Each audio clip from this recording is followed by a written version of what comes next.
A Lantern, Chapter 11. That summer was a summer of hard work and high hopes. Everything was to be done. Will, in his keen desire for results, worked early and late. He broke out more raw prairie and planted it, cut and hauled wood from the creek, chopped it into stove length, cared for his stock, and did the work of 2 men. He dropped into bed when he could not see to do anything more, and was up before the sun rose over the fringe of the elms and elders and willows on Stove Creek. And Abby took care of little 2-year-old Mac and the new baby Margaret, washed with little water, ironed with cumbersome flat irons next to a cook stove that was a fiery furnace, cooked from a meager store of supplies, made soap out of doors, standing over the hot contents of a huge iron kettle, sewed and mended, tried vainly to keep the house clean, and took sole care of the chickens, which, like their owners, boasted a sod residence. The tapering Mackenzie fingers were never idle. Will had many long trips to make, and Abby, bundling up the 2 babies and taking along supplies for them, went with him. They drove the long way to Nebraska City to get cottonwood seedlings from the sandbars there, as the little young trees growing in the pliable soil could be pulled out with one twist.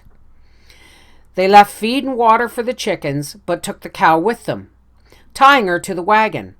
Abby put her churn in with some cream in it, and the lurching motion of the wagon furnished them with butter, which was passable, although decidedly not as good as when cooled in spring water. Will took his double-barrel shotgun along and killed prairie chickens on the way, which Abby, as she sat in the back of the wagon, picked to cook for supper. "It's a good thing we're not trying to run away from the law," she called out to Will, "for we'd be traced clear across the prairie by a trail of chicken feathers." Whenever they came to the homesteads of settlers, they tried to move straight with the surveyed sections, but over railroad and school lands they drove to their destination through the trackless prairie grass as straight, if not as swiftly, as the crow flew. Both the cottonwood and the willows would grow also from cuttings, so that on their return, Will brought up a huge cottonwood branch from the creek, and Abby cut the whole thing into slips for Will to set out on the north of the sod house for a potential windbreak. From their own creek bed, they obtained willow whips, and these were planted near the chicken house. Everyone was planning for future shade. To the north and west of them, Oliver Johnson, a young bachelor and a Dartmouth graduate, put out a timber claim. By planting and caring for 10 acres of trees for 8 years, he would be able to obtain a good 160 acres from the government. In every activity on the place, Will took pains to plan right. "We have to think about what we're doing and lay it out just as we want it in the future," he told Abby. "We'll be able to build a good frame house one of these days, and we want the whole place planned so we'll not need to make changes." Abby pondered a great deal over the arrangement. "Right over there, Will. The new house ought to be, on that rise of ground. Then someday there'll be a road. I can kind of see it now how it'll be. A nice house up there on the rise, and the road running east and west past the house. Then a lane road running in from the main one. And fences. Oh, I think, Will, when we get fences, I'll like it better. It seems sort of heathenish to come across the country anyway. There ought to be nice straight roads everywhere, and a fence to show where our land begins and ends. And a picket fence around the house yard. A nice fence, painted white, with red hollyhocks and blue larkspur along it, against the white pickets." Will laughed. "You're quite a dreamer, Abby girl." Abby did not laugh. She was suddenly sober. "You have to, Will." She said it a little vehemently. "You have to dream things out. It keeps a kind of an ideal before you. You see it first in your mind, and then you set about to try and make it like the ideal. If you want a garden, why, I guess you've got to dream a garden." Then she looked out at the small plot of vegetables and laughed, not quite joyfully, a little ruefully. They looked so wilted and lackadaisical, so uninterested in life, those potatoes, turnips, and beans. All this time they had used the spring at the edge of the creek, and now Will was digging the well. Henry Lutz came over to operate the windlass that raised the buckets which Will filled with the dirt.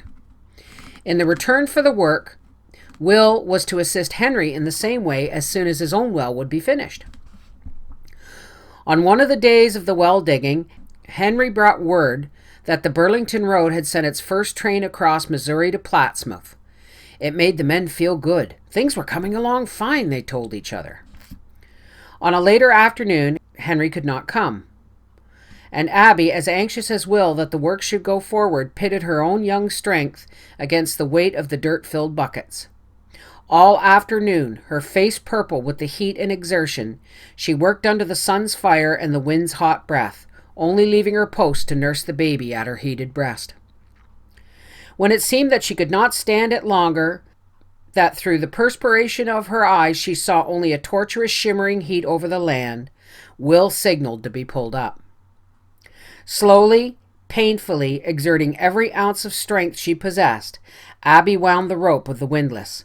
Suddenly, treacherously, the handle slipped from her perspiring hands and struck her head with black and blinding force.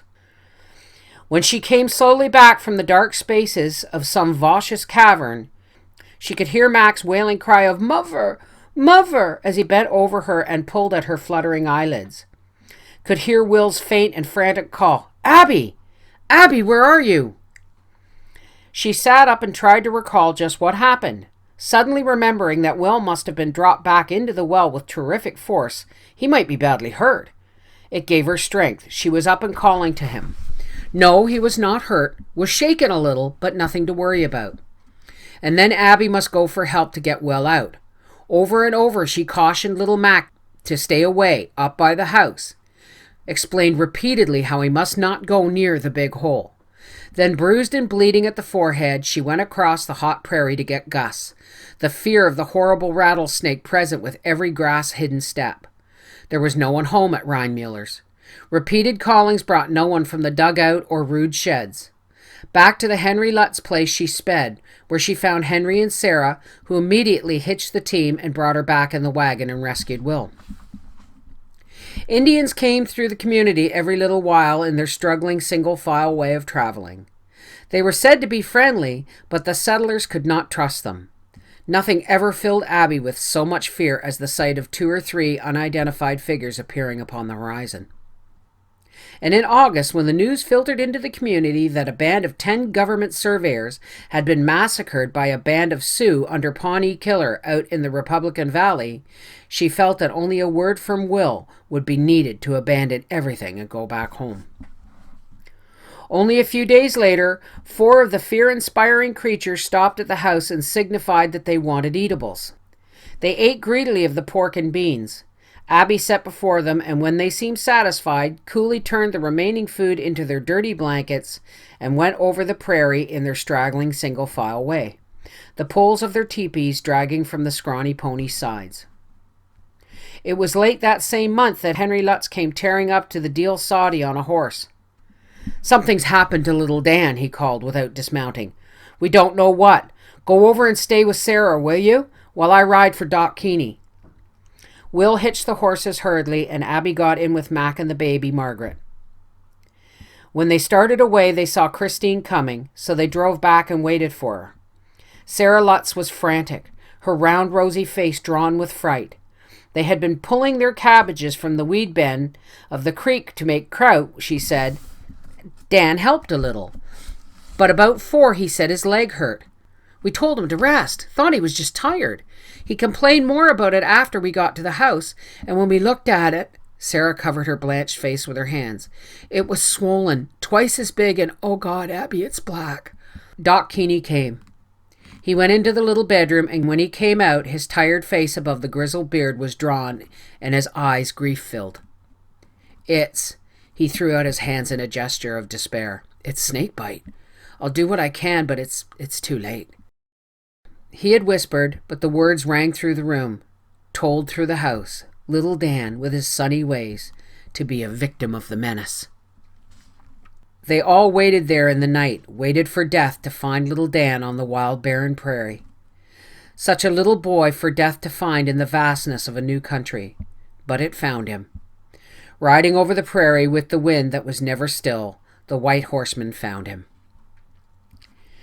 Will made the pine box down at the barn, and Abby and Christine lined it with Sarah's best quilt. Sarah, grief-stricken, would let no one else wash and dress him. Henry rode to Plattsmouth for a missionary minister. Other settlers came long distances to the Lutz house in their wagons. Their sympathy was deep and sincere, and it took concrete form. They brought wild grape jelly and corn biscuits, baked prairie chickens, and roast of pork. They buried the little boy on a knoll of the Lutz land. The settlers with their bared heads stood around the deep yawning hole in the ground. Abby, her throat too stiff and tense to follow the melody correctly, sang an old hymn. The minister talked of a God who made all things work together for good. Abby thought she could not stand it. Death, how she hated and feared it. There was not a tree near. The August sun blazed down on the rolling hill. Hot wind from the southwest blew over it. The blackbirds and crows flew and wheeled low above it. The coarse prairie grass bent before the wind. Blow, wave, ripple, dip. Blow, wave, ripple, dip.